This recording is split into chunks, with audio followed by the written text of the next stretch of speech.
Сега е време да го прошириме. Друштвото, во првиот дел имаме само женско друштво, нашата искра е веќе тука, во другиот агол од студиото и имаме една многу поинаква тема во која што верувам дека малку повеќе и ќе ве опуштиме. Првата гостинка на Искра е Виолета Танчева-Златева и ќе промовираме нешто ново од нејзиното творештво. Добро утро Искра, добро утро Виолета и драго ми е што ги менуваме содржините. Да, после ова што слушаме секако, да. Добро утро, Сузе. Толку ново што вечерва ќе биде промоцијата. Значи, точно на време договорено се. Секоја чест. Добро утро, да, до нашата гостинка. Виолета Златева Танчева, Танчева-Златева, да. Јас мора нешто да сгрешам, Виолета, знаеш, уште на самиот старт. Последен пат ни беше овде во улога на поетеса. Зборувавме се наградата Антево Перо што ја доби, денес во улога на писателка. Прозаистка. Прозаистка, да.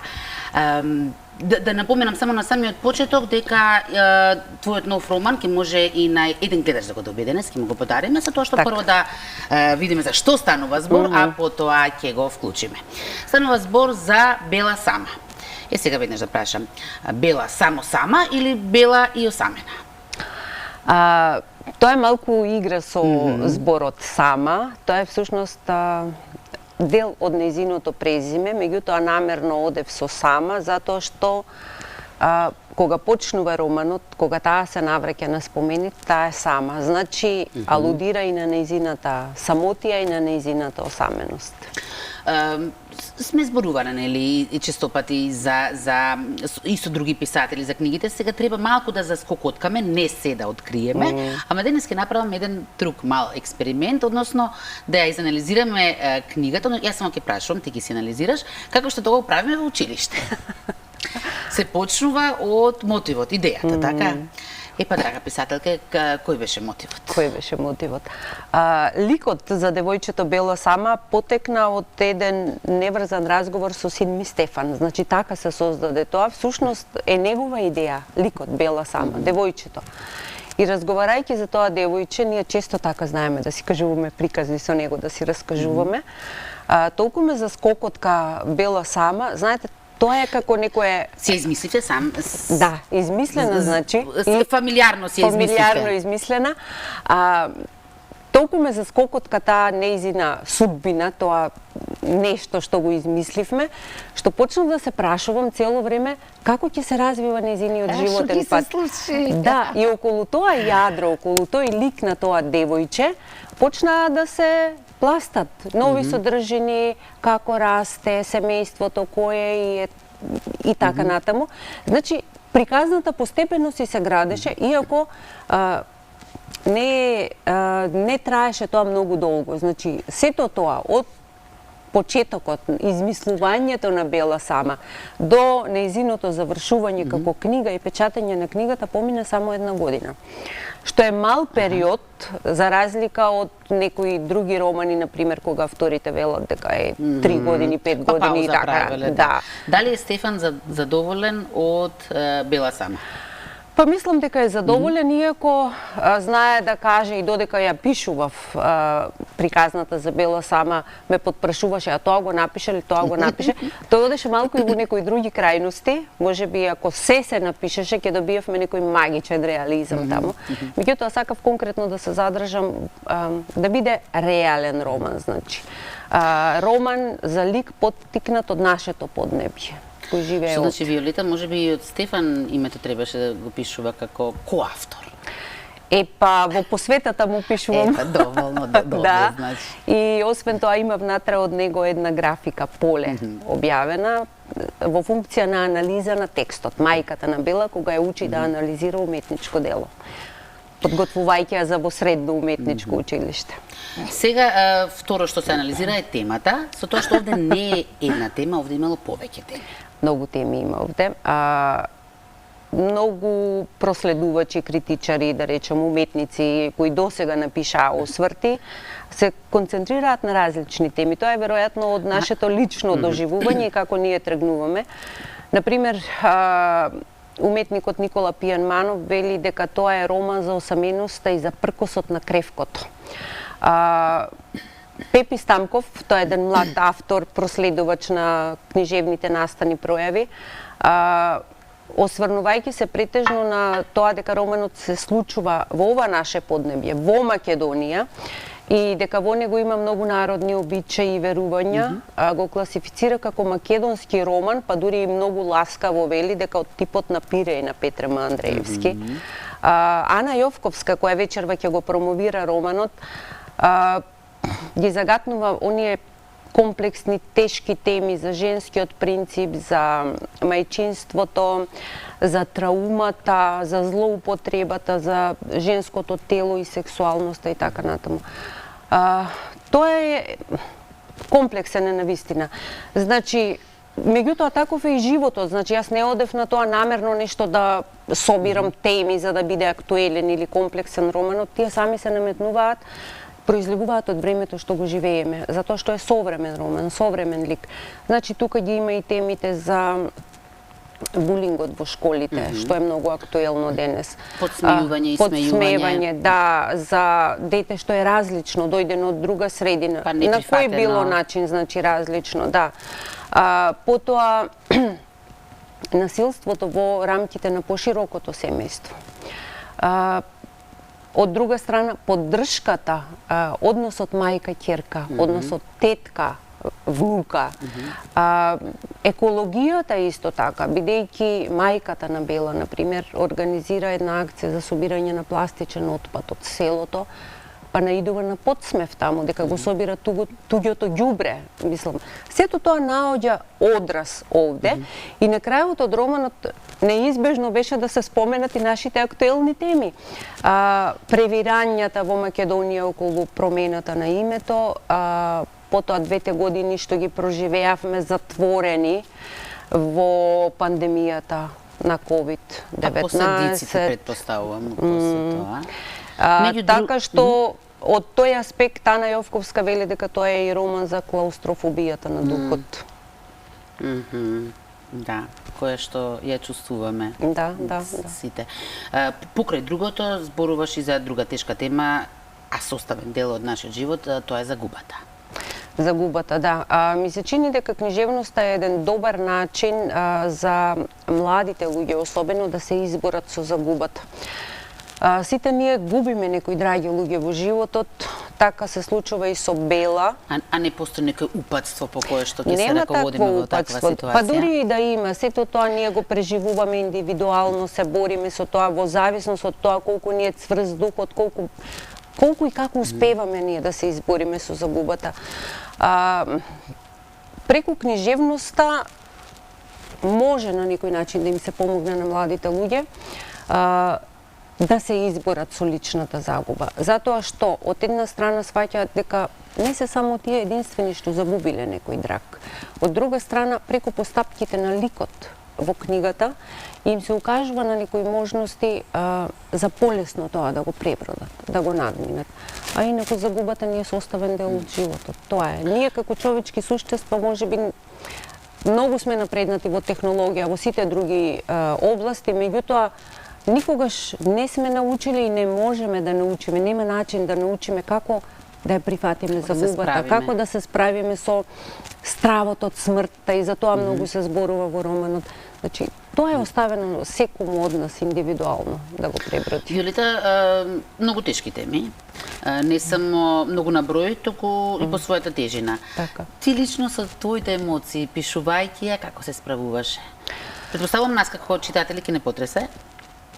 Па многу читатели веќе ми кажаа дека плачеле кога ја читале на некои моменти.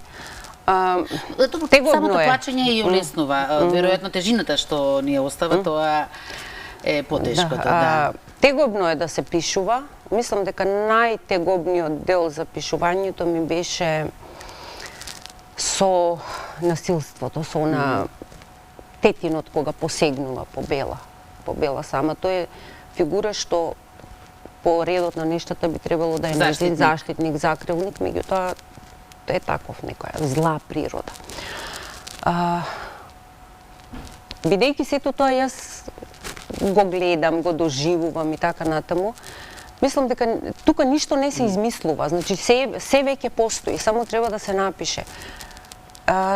човечки е да се чувствува тегоба, тежина. Значи ми беше тешко кога пишував за тие работи, за загубата, за злоупотребата, за подсмевањето. Меѓутоа мора да се напише и пишувањето на некој начин може би доаѓа и како терапија, да се избориш и самиот со себе, да ги надминеш, да ја надминеш болката пишувајќи за тие болни работи. Главните ликови? Нема многу ликови, меѓутоа Бела Три сама... столба има, колку што разбрав, три женски Да. судбини, така? Всушност романот го раскажуваат три жени. Иста приказна раскажуваат. Од свој агол, меѓутоа ја надополнуваат на некој начин приказната. Бела се сама испреплетуваат. се испреплетуваат, значи настаните, меѓутоа не раскажуваат сите три за еден ист настан, да речем. Бела сама го отвара романот, почнува кога е мало девојче, 5-6 години, кога е градат куќата во селото. Мајка и исто така раскажува, меѓутоа мајка и раскажува за растењето на Бела сама. Потоа мајка и раскажува, има еден многу тегобен дел кога таа е диагностицирана, има рак, незината борба со ракот. Нејзиниот страв кому ќе ја остави Бела, дали ќе ја научи на се во животот и сваќа дека не може да ја научи на се. И третиот раскажувач е тетка и на Бела, сестра на незиниот татко, таа е Неда, таа е жена од село, која што трпи семејно насилство.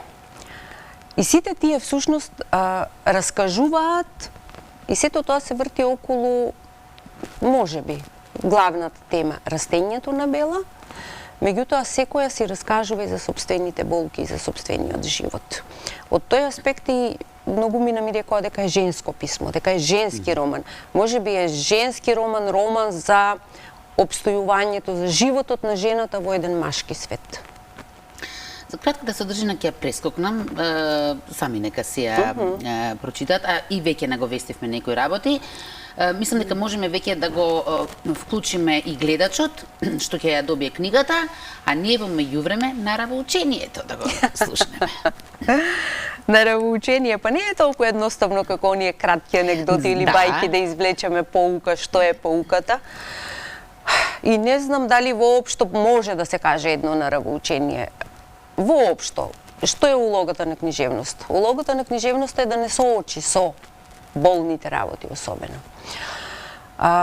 Да ни помогне да ги надминеме, да не направи подобри луѓе во некој поглед, затоа што таму има и многу, конкретно во романот Бела сама, има многу, да речем, поуки, иако не се тоа некои класични поуки, не е некое едукативно четиво, не знам, да ги учи читателите што и како да живеат. Меѓутоа има многу убави, благородни мисли за книгите, за пријателството, за љубовта. Така што мислам дека на равоучението е како да станеме подобри луѓе. И да спратиме на оние основни човекови вредности кои што се некако веќе заборавени или ставени под тепих. Или килим. Лекторкиот тепих или килим, секогаш помешам тоа. Во друга прилика. И двете. Добро, само од различно потекло. Имаме веќе гледач или гледачка на линија. Добро ви утро, повелете? Добро утро. Добро ви утро. Гледачка е. Мило ми е. Ви посакувам убав ден. И ние вам. Дали вака ве заскокотка ова што го кажа самата писателка за своето дело? Да. Затоа и се јавувам, а и во суштина сакам да читам. Убаво. Убаво. Имате нешто што ќе ја подпрашате? Не. Не? Сакате прво да прочитате, па после ќе коментирате, така? Да. Мислам, имам и јас голема загуба, меѓутоа сакам да го прочитам делото. Епа, верувам... Во моментот ми треба да се исклучам. Не го замина. Верувам дека ќе си се пронајдете во делото, тогаш нема да ве задржувам штом си имате тегоба, само да ви кажам, предпоставам дека вашите податоци ги оставивте во режија и ги може... остави само да ми кажете каде да ја подигнам. Да, во книжарница 3, Каде ви одговара по-конкретно? Ние имаме книжарници во Истгейт, во Дебармало, во ГТЦ, во Веро центар. На Левинова, на Аминта 3. Во Дебармало. Добро, ќе ви биде оставена таму книгата, повелете. Многу ви благодарам и посакувам и понатамошен успех во работа. Ви благодарам многу. Ви благодарам и сега може да веќе да се исклучите, но да слушнете вечерва и промоцијата, па доколку сакате можете да поидете на самата промоција и Виолета да ви ја подпише книгата. Каде ќе биде промоцијата? Промоцијата ќе биде вечерва од 19:19 популарно во КИЦ, културно-информативниот центар во салон Империјал 2. Промоторка е Ана Јовковска. Веќе ми се најавија голем број пријатели и се надевам дека достојно ќе го одбележим излегувањето на Бела Сама. Виолета, многу благодарам. Ти посакам многу успехи во понатамошното опишување и ти благодарам што беше дел од оваа телевизиска предпромоција на самата промоција. Само сакам да те прашам нешто со кое што го завршивме минатиот пат разговорот, а тоа беше со оглед на тоа што си и лекторка, дека планираш да издадеш една збирка на бисери. Бисери во превод, бисери во нашата неписменост.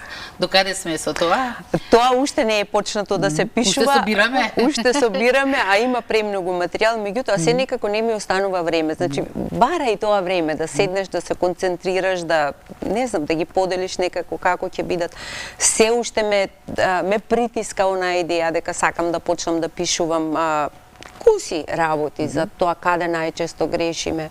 Меѓутоа, еве, ова ми е поттик сега од тебе да почнам. Третото гостување, тоа ќе биде. Јас само сакам да прашам дали е случајно одбран 13 февруари како ден за промоција, бидејќи денеска е роден ден на македонските писатели на Сдруженијето. Денеска е 13 февруари. Кога е формирано 47-та година е формирано друштвото. Не е намерно одбран тој ден. Кога се одбира ден за промоција, секогаш има многу фактори. Дали е слободен просторот, дали е слободна промоторката. 14, така? Да. Дали е слободна промоторката. Значи, сите тие работи ги вклопивме, да, и за тој ден и токму спроти Свети Трифун, Свети Валентин, па ќе се подружиме после промоцијата и со малку вино, со муабет и така. Убаво ќе биде, значи. Да. Ти благодарам многу, Виолета. Благодарам и тебе, Искра.